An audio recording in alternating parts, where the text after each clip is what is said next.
Hello everybody, we're getting ready to do lesson 9.6 part 1 classwork for pre-calculus math today. And for today's lesson you have 10 points that will go into your notebook guide and 40 points here to go into your classwork guide. Have those out and ready. Students, put your name, date, period in my classroom. Homeschoolers and onliners, put your due date here so I know who you are. And we'll start in right with our bell work for the day. We have teachers and students. Find zeros of any of these rational functions here. Find your zeros. Give your students 5-6 minutes, teachers. Pause your video. 5-6 minutes. See you in 6. Okay, welcome back for our solutions for today's bell work. We need to find the zeros of f of x equals x squared minus 9 over x plus 1. So for that here, first thing we're going to make this equal to 0 so we can find it. And then if we factor our x squared minus 9, if we make this 0, we'll find our zeros. So x will equal plus or minus 3. So those are our zeros for 71. For 72, we need to find zeros here. So we need y equals 6 plus 4 over x squared plus 4. There can be no zeros here. If we make this equal to 0, can we make this equal to negative 6? And probably not with a 4 in the numerator. So there are no zeros for this equation. Into our lesson for today, into your notebook guide, introduction. In previous chapters, you sketched graphs in rectangular coordinate systems. You began with a basic point plotting method. Then you used sketching aids such as a graphing calculator, symmetry, intercepts, asymptotes, periods, and shifts to further investigate the natures of the graphs. This section approaches curve sketching in the polar coordinate system similarly. Okay, so we're going to get into polar coordinates here. Graphing a polar equation by point plotting. So sketch the graph of the polar equation r equals 4 sine theta by hand. So okay, the sine function, and this is a sine function, is periodic. So you can get a full range of r values by considering values of theta in the interval 0 less than or equal to theta less than or equal to 2 pi, as shown in this table here. So when theta equals this, you get r will equal this here. Okay, so that's where we'll start. By plotting these points as shown for r equals 4 sine theta by hand, it appears that the graph would be a circle in this situation here. This is a circle, and this would be your circle here, r sine theta, with a radius of 2. So this thing has a radius of 2. So we go here, radius of 2, here from our center, whose center is the point xy, which is 0, 2. So 0, 2 would be our center right here. So we have a radius of 2 with this graph of this polar equation. So let's try one. Sketch a graph of the polar equation. We're going to sketch this one. Students, this is on you. Be prepared for that. Pay attention so you can do your independent practice. We're going to do our guided practice now. Use a graphing calculator to verify your graph. So we have r equals 3 sine theta. So for 3 sine theta, symmetric with respect to theta equals pi over 2. So pi over 2 would be up here. So we know it's going to be symmetric with our y-axis there. Circle with radius of 3 over 2. So we're going to have a radius here, 3 over 2. And then this will be your circle. So it is symmetric here with our respect to pi over 2, this axis here. So down here, students, I'm going to let you do that on your own. And go on now to our next notebook entry. You can confirm the graph found in example 1 in 3 ways. So how do we confirm it? 1, convert to rectangular form. Multiply each side of the polar equation by r and convert the result to rectangular form. Well, okay. 2, use a polar coordinate mode. Set your graphing calculator to polar mode and graph the polar equation using 0 less than or equal to theta less than or equal to pi. And we have -6 less than or equal to x less than or equal to 6. And -4 less than or equal to y less than or equal to 4. 3. Use the parametric mode. Set your graphing utility to parametric mode and graph x equals 4 sine t, cosine t, and y equals 4 sine t, sine t. That would be one way that you could graph it using your parametric mode.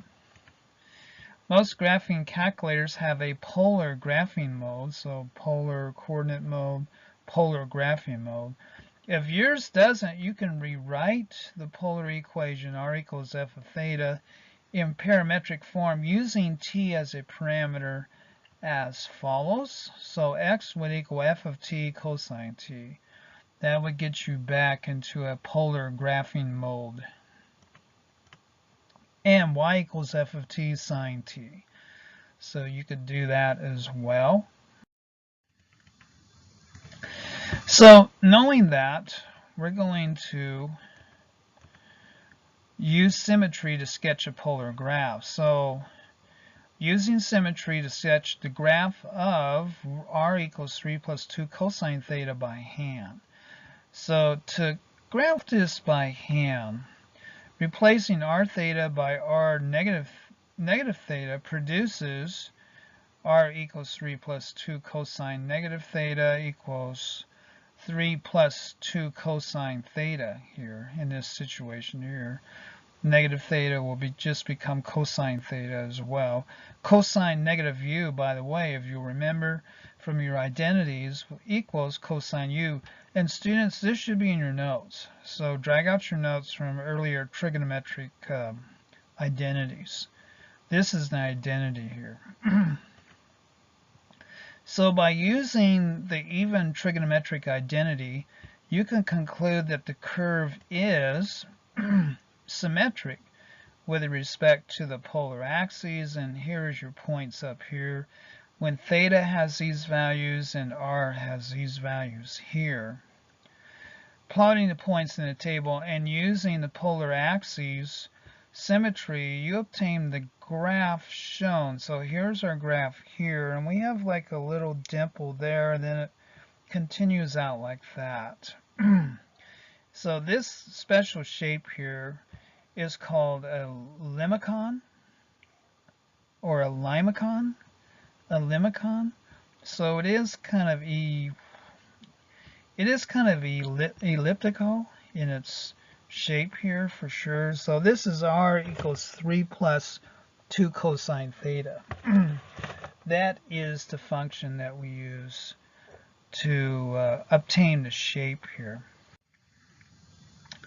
So in our next guided practice here, sketch the graph of the polar equation. Here's our polar equation.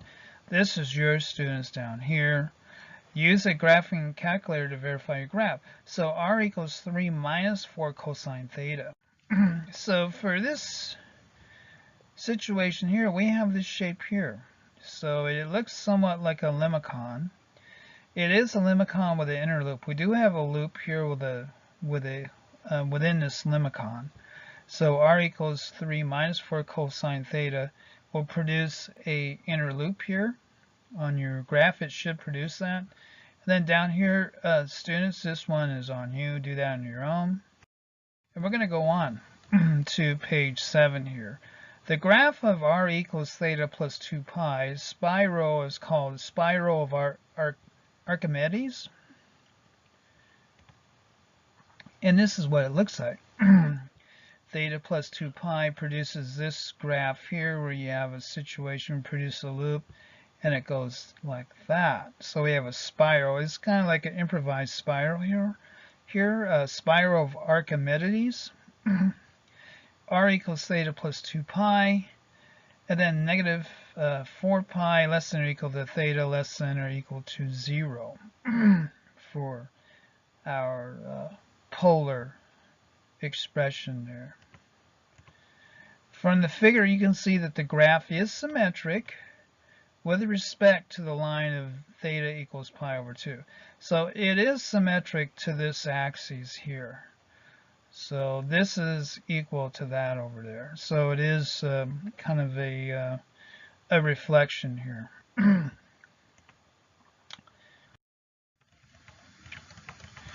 Okay, so we have original equations, replacement, and new equations. So with r equals theta plus 2 pi, we can replace it r theta by negative r and negative theta.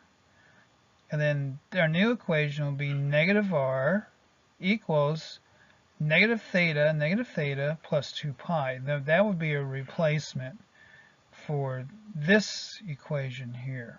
These two are the same thing.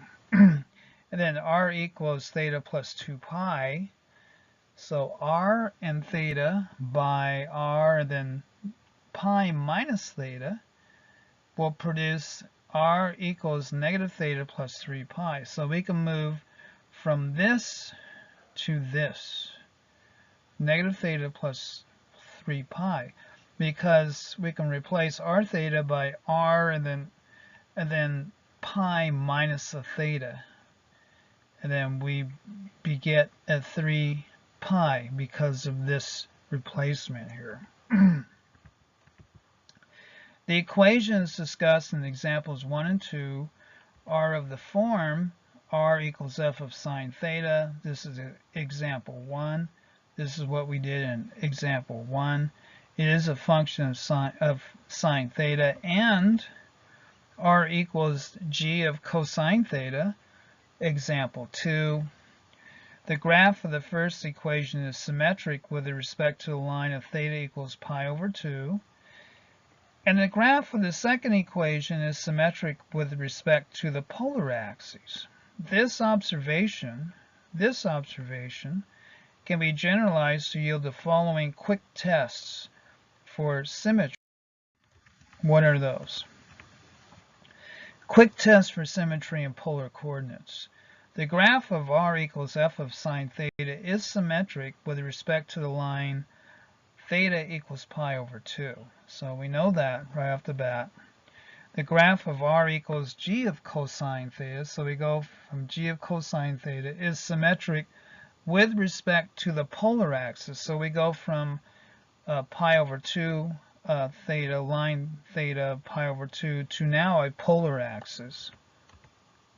An additional aid to sketching graphs of polar equations involves knowing the theta values for which r equals 0. In example 1, r equals 0 when theta equals 0. Some curves reach their zeros at more than one point.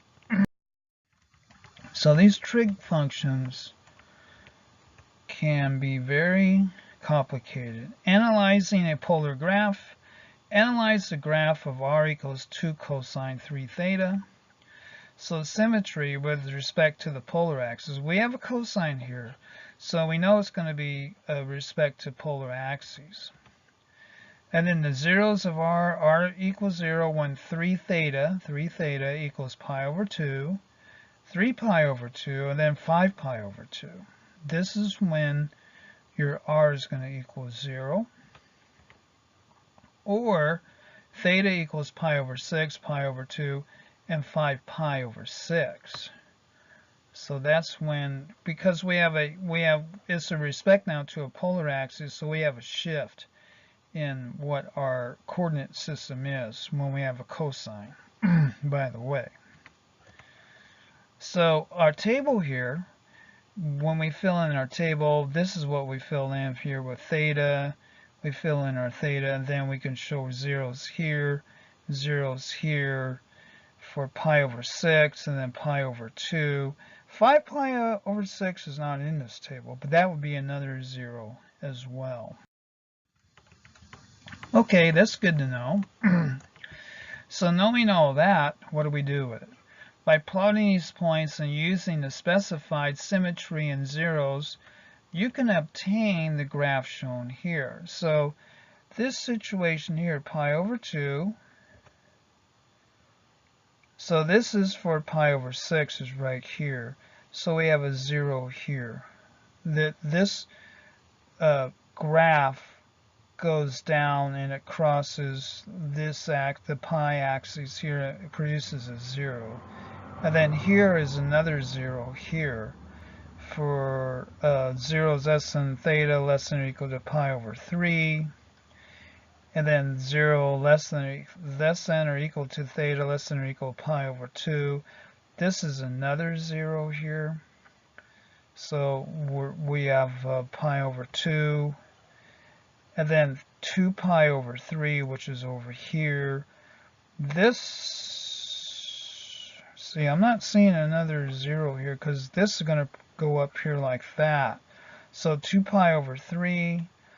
And then we have 5 pi over 6. This does because it goes back to the origin again. That's going to produce another 0 here for 5 pi over 6.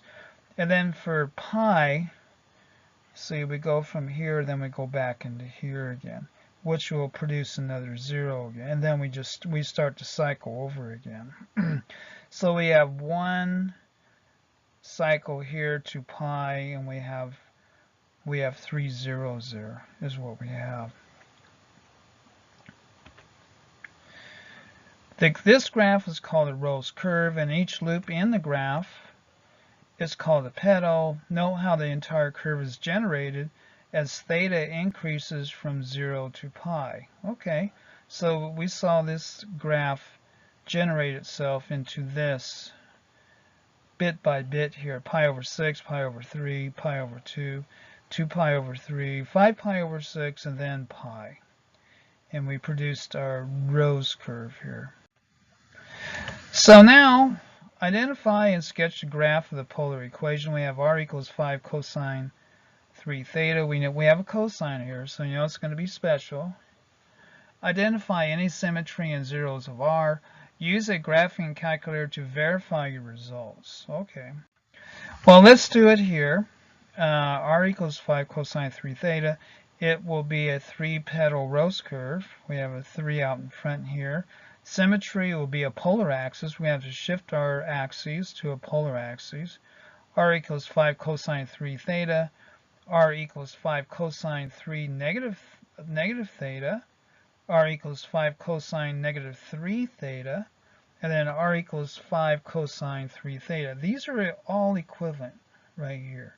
This is what makes this so dynamic. It is very dynamic expression here. And then the zeros will be r equals 0, 5 cosine 3 theta will be a 0, cosine 3 theta will be a 0, 3 theta will be recognized at pi over 2, 3 pi over 2, 5 pi over 2, and then theta will be at pi over 6, pi over 2, and then 5 pi over 6.